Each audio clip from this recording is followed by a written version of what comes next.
cap wouldn't go on. It's Comics and Shots, a completely improvised, semi-comedic musing by Howard Stern's Mick the Nerd and YouTube and TikTok's Mick the Maverick, also known as Mick the Man, also known as that guy who just has your trash can now. I just have it. It's mine. And if you want it back, take back what you said. Today's subject, X-Force and X-Statics, aka X-Force, when it first appeared in July of 2001. Which is weird because a month before it, there was a completely different X-Force team.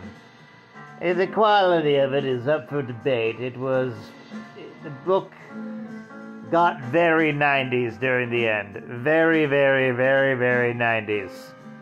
Cable, introduced in the 80s, but he is the most 90s thing to ever 90s, like hot diggity Daniel.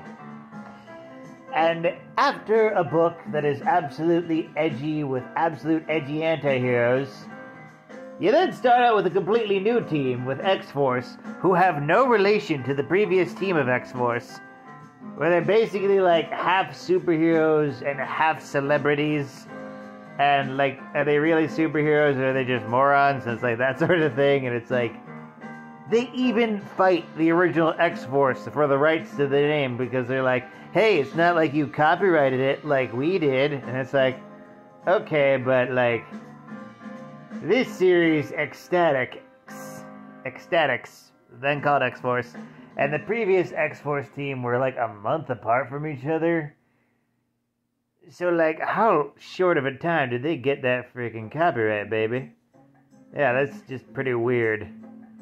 X-Statics is pretty good. Mike Allred did the art, the artist for Madman. It's Madman, right? Which is also the semi-inspiration for Freakazoid. That's a whole other thing altogether. Hot Daniel. Ooh. Yeah, X-Static's pretty good. What was the guy's name? Starts out Mr. Sensitive, then becomes the Orphan, I believe, is the leader. Instead of You Go Girl, who wanted the job, and she had weird teleportation powers. It was all crazy.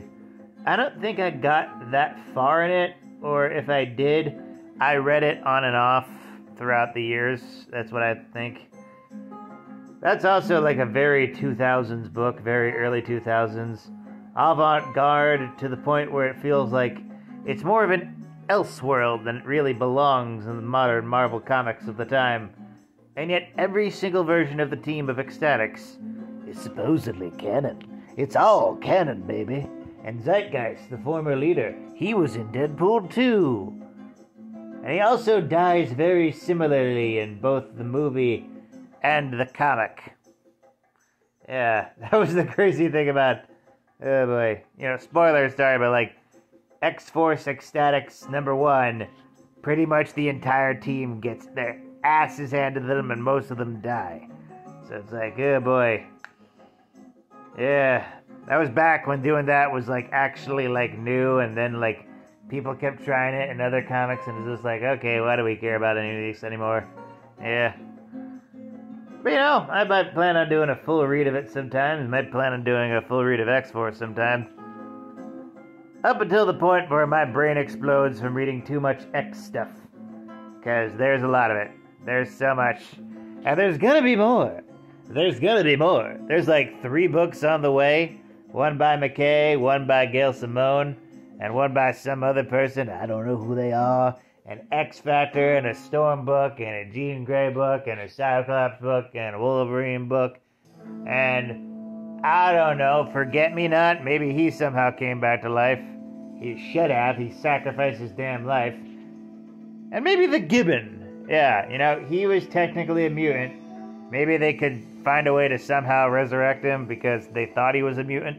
Honorary mutant. Technically, he's a monkey man from another planet. Theoretically. Yeah.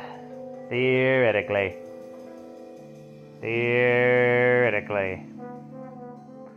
With that, like, comment, and subscribe. Donate if you're feeling nice. And always remember, praise be to the blood elk, and fear the stabopotamus. As the guy with the hat says, Dibosia. I'm used to saying sláinte.